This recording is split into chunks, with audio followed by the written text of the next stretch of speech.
എല്ലാവർക്കും മലയാളം പാചകത്തിൻ്റെ മറ്റൊരു വീഡിയോയിലേക്ക് സ്വാഗതം. ഇന്ന് നമ്മൾ തയ്യാറാക്കാൻ പോകുന്നത് പച്ച പൈനാപ്പിൾ വെച്ചൊരു തീയലാണ്. അപ്പോൾ അതെങ്ങനെ തയ്യാറാക്കുന്നതെന്ന് നമുക്ക് നോക്കാം. ഇതിനു വേണ്ടി ഞാനിവിടെ ഒരു പച്ച പൈനാപ്പിൾ എടുത്തു വെച്ചിട്ടുണ്ട്. അതൊന്ന് കട്ട് ചെയ്തെടുക്കാം.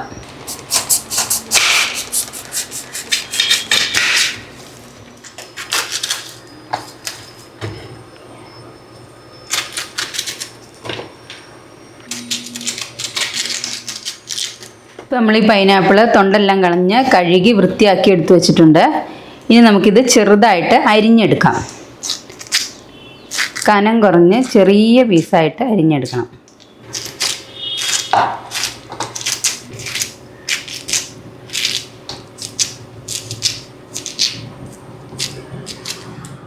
ഇപ്പം നമ്മൾ ഈ പൈനാപ്പിൾ എല്ലാം ചെറിയ കഷ്ണങ്ങളായിട്ട് അരിഞ്ഞെടുത്തിട്ടുണ്ട്. കഷ്ണങ്ങളല്ല, നമ്മൾ ഉള്ളിയൊക്കെ അരിയണ മാതിരി കനം കുറച്ചിട്ട് അരിയണം. ഇനി ഇതിലേക്ക് 4 പച്ചമുളകും കൂടെ കീറിയിടണം. ഇനി ഇതെങ്ങനെ തയ്യാറാക്കുന്നതെന്ന് നോക്കാം. ഒരു ചട്ടി അടുപ്പത്ത് വെച്ചിട്ടുണ്ട്.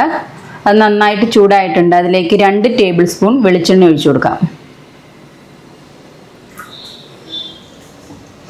ഈ എണ്ണ ഒന്ന് ചൂടാകട്ടെ. എണ്ണ നന്നായിട്ട് ചൂടായിട്ടുണ്ട്. ഇതിലേക്ക് 1 സ്പൂൺ കടുക്,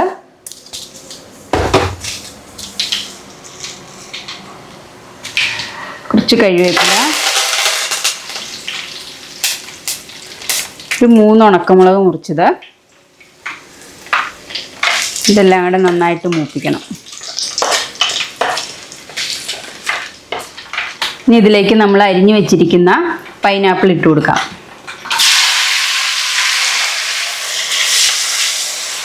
ഇനി നന്നായിട്ട് വഴറ്റിയെടുക്കണം. നമ്മൾ ഉള്ളിയൊക്കെ വഴറ്റണ മാതിരി നന്നായിട്ട് വഴറ്റിയെടുക്കണം. ഇനി ഇതിലേക്ക് 1 സ്പൂൺ ഉപ്പും കൂടി ഇട്ട് കൊടുക്കാം. ഉപ്പ് നോക്കിയിട്ട് വേണമെങ്കിൽ നമുക്ക് ഇട്ട് കൊടുക്കാം. ഇത് വെന്ത് വന്ന സമയം കൊണ്ട് നമുക്ക് നമ്മുടെ അരപ്പ് തയ്യാറാക്കാം. ഞാനിവിടെ 1 കപ്പ് തേങ്ങ ചിരണ്ടിയത് എടുത്ത് വെച്ചിട്ടുണ്ട്. അത് നമുക്ക് അടുപ്പത്തിരിക്കുന്ന ഈ പാനിലേക്ക് ഇട്ട് കൊടുക്കാം. ഇനി ഇതിലേക്ക് ഒരിതള് കരിവേപ്പില ഇട്ട് കൊടുക്കാം.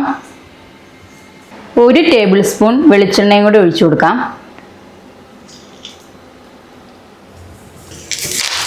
ഇനി ഇത് നന്നായിട്ട് വറുത്തെടുക്കണം. തീ സിമ്മിലിട്ടാൽ മതി, ഒത്തിരി തീ വെക്കണ്ട.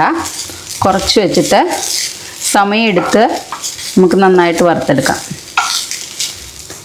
ഇടയ്ക്കിടയ്ക്ക് ഇങ്ങനെ ഇളക്കി കൊടുത്താൽ മതി, എപ്പോഴും ഇളക്കണ്ട.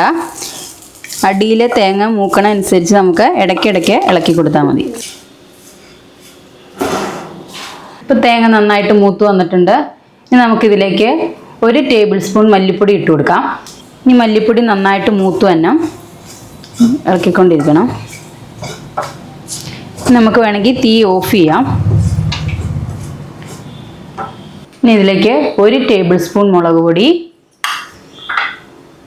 1 ടീസ്പൂൺ മഞ്ഞൾപ്പൊടി, ഇതെല്ലാം കൂടി നന്നായിട്ട് ഇളക്കണം. തീ ഓഫ് ചെയ്തതിന് ശേഷം മഞ്ഞൾപ്പൊടി മുളക് പൊടി ഇട്ട് കൊടുത്താൽ മതി. മല്ലിപ്പൊടിക്ക് മൂപ്പ് കൂടുതലാണ്, അതുകൊണ്ട് അത് ആദ്യം ഇട്ട് കൊടുക്കണം. എന്നിട്ട് തീ ഓഫ് ചെയ്തതിന് ശേഷം മുളക് പൊടിയും മഞ്ഞൾപ്പൊടി ഇട്ട് കൊടുത്താൽ മതി.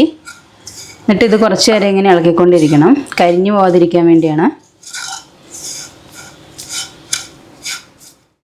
വറുത്ത തേങ്ങ മിക്സിയുടെ ജാറിലേക്ക് ഇട്ട് വെച്ചിട്ടുണ്ട്. അതിൻ്റെ കൂടെ തന്നെ നെല്ലിക്ക വലിപ്പത്തിലുള്ള ഒരു പുളി എടുത്ത് വെച്ചിട്ടുണ്ട്. അതും തേങ്ങയുടെ കൂടെ നമുക്ക് ഇട്ട് കൊടുക്കാം. ഇനി നമുക്ക് കുറച്ച് വെള്ളം ഒഴിച്ചു കൊടുക്കാം. തേങ്ങയുടെ മേളിൽ വെള്ളം നിൽക്കണം. ഇനി ഇത് അരച്ചെടുക്കാം. ഒട്ടും തരിയില്ലാതെ വേണം അരച്ചെടുക്കാൻ. പൈനാപ്പിൾ നന്നായിട്ട് വെന്ത് വന്നിട്ടുണ്ട്.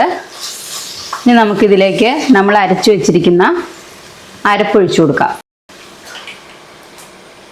കുറച്ച് വെള്ളം കൂടെ ഒഴിച്ചു കൊടുക്കാം. ഇനി ഇത് നന്നായിട്ട് തിളച്ച് വരണം.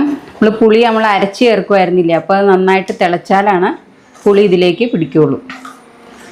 കുറച്ച് വെച്ചിട്ട് നന്നായിട്ട് തിളപ്പിച്ചെടുക്കണം. കുറച്ച് വെള്ളം കൂടെ നമുക്ക് ചേർത്ത് കൊടുക്കാം.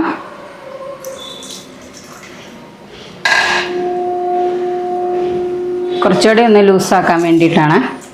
തിളയ്ക്കുമ്പോൾ കുറച്ചും കൂടി ഇരുന്ന് കുറുകില്ല. അപ്പോൾ നമുക്ക് കുറച്ച് വെള്ളം കൂടെ ഒഴിച്ചു കൊടുത്താൽ അത് തിളയ്ക്കുമ്പോൾ കുറയിക്കോളും.